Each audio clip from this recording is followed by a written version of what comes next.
I am Dr. RaeNell Houston, Executive Director and Superintendent of Schools, Department of Catholic Education and Faith Formation. I am a parishioner, proud parishioner at St. Joseph the Worker Catholic Church in Marrero, as Father Sidney would say, the best bank.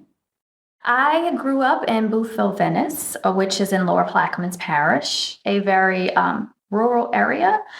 We were blessed with one home church in Buras, Louisiana, and two mission churches, one in Empire and one in Venice. So I grew up attending St. Anthony Catholic Church in Venice. I was baptized there, made all of my sacraments there.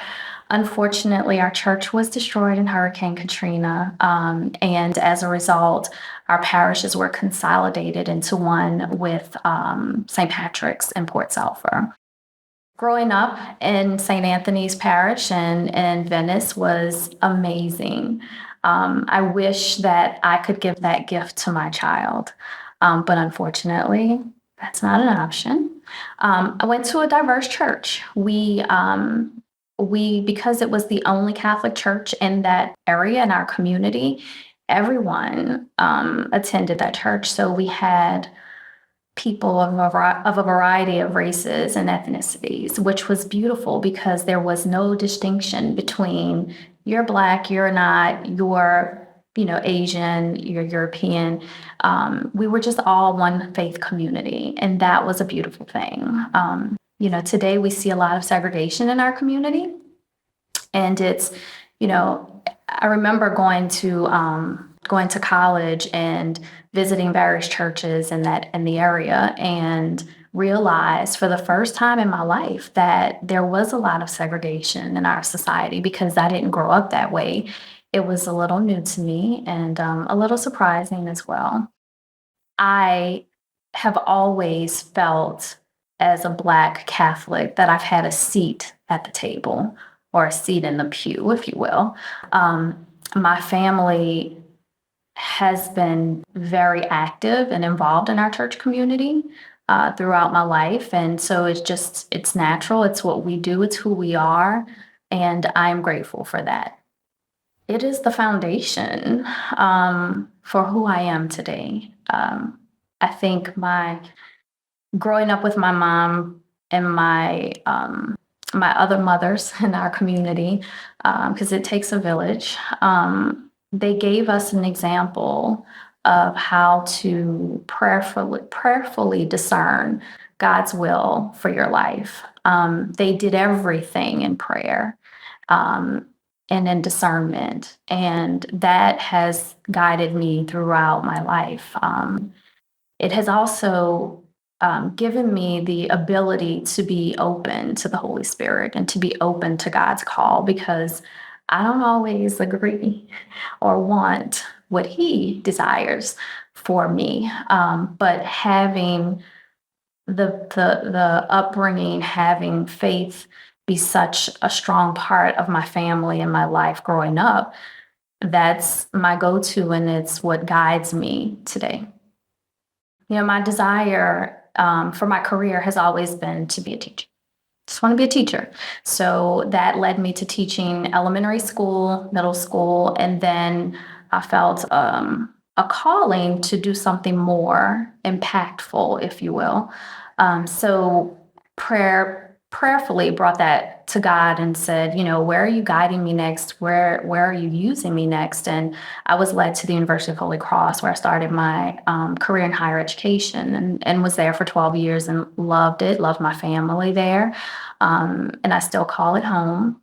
And I ended up leaving there to go to Southeastern. And while I was at Southeastern, I thoroughly enjoyed my job. My colleagues were wonderful. My students were fabulous. But I felt something missing, and I couldn't put my finger on it at first. And then I realized through prayer that What was missing was God. It was the Catholic identity, that peace.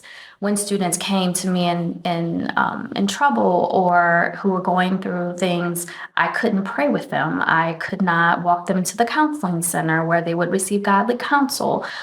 It was just a different environment, and my heart was longing to be back in Catholic education. And through that prayerful discernment, I ended up here in the Office of Catholic Schools. I never aspired to be superintendent of schools or imagined that I would be the executive director of faith formation. Like, I just don't feel like I'm worthy of those titles. So imagine I feel I'm just as surprised as probably anybody else would be. But God called me to this. It's very interesting. My grandfather worked as a janitor in a Catholic school in Buras at Our Lady of Good Harbor. When the school was integrated in the 60s, or it was going to be integrated in the 60s, someone bombed the school building before that could happen.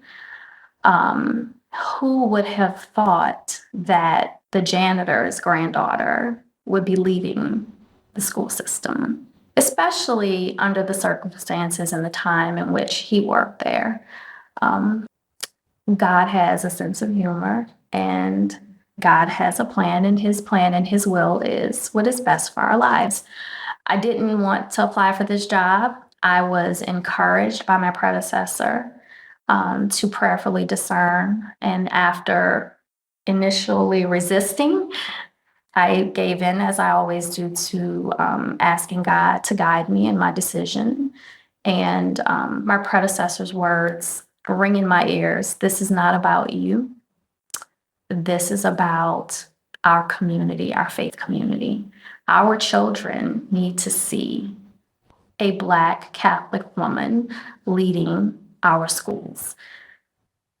You stand up on the shoulders of giants, and others, you're paving the way for others to have opportunities.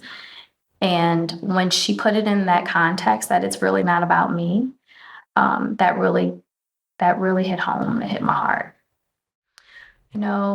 Like Martin Luther King Jr., I have a dream. And my dream is that Catholic education be accessible to all who desire it. Whether you come from a poor family, whether you come from a wealthy family, whether your skin is brown or not, whether you are typically in a group of marginalized people, have special needs or some other challenge, if your family desires a Catholic education, we should be open and welcoming to you. And so my dream is that we are able to preserve the gift that we have in Catholic education in the Archdiocese of New Orleans for all people. Every challenge presents us an opportunity, right? And I think that Catholic education is the ultimate catalyst for change, informing lifelong disciples of Christ, and preparing our children for this world and for the next.